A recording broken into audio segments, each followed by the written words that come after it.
Hey guys, welcome back to the restaurant show. We are joined now by Bryan Kreiter and Pepper Stebbins, who join us from Next Door Brewing Company. And thanks guys for coming. Thank you for having us. Thank you for having us. We love having you on. We've gotten to talk to you about some of the fabulous food that you have to offer, and you guys have an awesome menu. But today we're going to talk just about beer, and you have some cool things to talk about. So I want to ask you a little bit about some of the differences in beer and what goes into it and sort of what difference it makes. Okay. So talk to me a bit about hops. Tongue twister there. A bit about hops. I can do it. What really makes the difference depending on what hops you're using? Well, there are many different varieties, probably a couple hundred. Some of them are more commonly used than others, but hops contribute many different things to a beer. One, they contribute a little bit of bitterness. Even if it's a beer intended to be sweet, that bitterness is there to offer balance. Okay. Is there one of these in particular that you know does that? Absolutely. This is some Cascade hops here. It has an average amount of bitterness in it, and it's the primary hop in our Rockets Red Ale. But it adds bitterness and aromas. Interesting. So that bitterness offers balance, and in like an India Pale Ale or a Black IPA adds quite a bit of bitterness to it. I'm going to smell that. Yep, and that hop there is Autumnum hops, and that's an aroma hop. So that's there are about 200 flavor active compounds in a hop, and about half a dozen of them are primary, but there are many other compounds, essential oils. Wow, that's a lot of flavor compounds. It's kind of outstanding. You don't think about that in your day-to-day life. Yep, they're very complex. Very cool. Any other specific to any particular sort of flavors or anything like that you want to talk about? Well, the Autumnum hops here can be a little bit citrusy and a little bit fruity.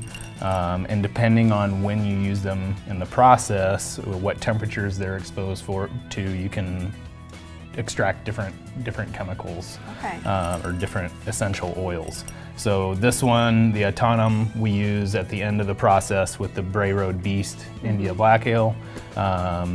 So at the end of the process, you get a lot of those aromas out of there. Interesting. This is why we have you on, because I know none of this, and you guys are the experts. I need your help. Let's talk about malts a little bit and what sort of difference malts can make to individual beers. The malts the base malts will provide the bulk of the sugars in a beer, and the sugar is what yeast ferments and turns into alcohol and CO2, the carbonation in your beer. And then there are hundreds of different types of specialty malts as well. The first three I have here are English crystal malts, a pale crystal, a little bit darker crystal, and this is a crystal 85. They produce like a caramel toffee kind of character in a beer.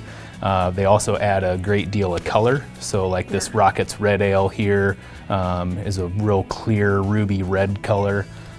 These three malts are what contribute that kind of color. That's interesting. Do these have an aroma also? Can I? Definitely. Yeah, they sure do. Yep. Interesting. Would they be different then, the aromas from? Slightly, yeah. The first one you smelled should be slightly more roasty. Definitely is different. So that's kind of cool. A little different scent contributes to some different flavoring and colors. This one here is a debittered black malt, and the debittered means the husks were removed, so it's a little bit less harsh. You can get the darker colors and smoothness, like in our Bray Road Beast. Get the color without the harsh roastiness. Very good. Well, that's your beer 101. So thank you for sharing that. That's cool. Now let's talk about the True Pint. It says on your website that you offer a true 16-ounce pint. So let's explain. Well, typically beer is served in a straight pint, which Bryan and I were talking. This is kind of the worst glass that it can be served in, because you don't get. Beer is a very aromatic process, so you want to have foam on the glass. So, I mean, the foam's kind of dissipated here, but we pour up to right above the our logo on our glasses. And so if you'll see, when I pour this into here, you can make a mess. It's okay. Yeah, I mean, but this is you can't fit it in. So this is a 12-ounce shaker pint, and look at that. Yeah. I'm going to move some of these so we can catch this on camera. So look how much beer is left. And this will roll up, but I mean, typically when you go out to a bar, they have no foam. They pour it right up to the thing, and you want the foam, and you want the foam Yeah. because it's Definitely. that's part of the beer drinking experience. Bubbles So- are releasing aromas. and That's really interesting. and it's it's That's cool to know. Okay, so you get the true 16-ounce pint. We only have a couple minutes, so I want to make Okay. sure we get to some other questions I have for you. You have some new beers that you have coming out, Yep. so let's talk Yeah, about definitely. those. So we're doing 6-year-round beers now, but we're also doing a lot of seasonals.